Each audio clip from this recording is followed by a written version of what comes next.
आगामी 24, 25, 26 एप्रिल या काळामध्ये संभाजीनगर या ठिकाणी खूप मोठा उपक्रम मूल्य शिक्षणाचा आयोजित केलेला आहे.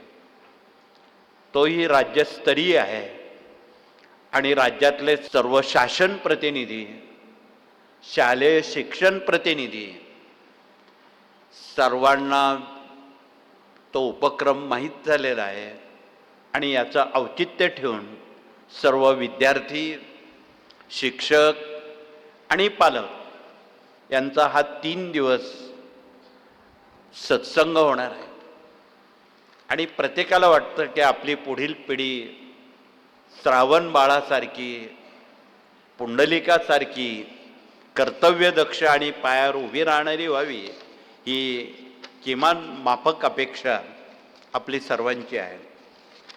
त्या निमित्तानं आपणाला या सर्व बाबी सांगणं क्रमप्राप्त आहे.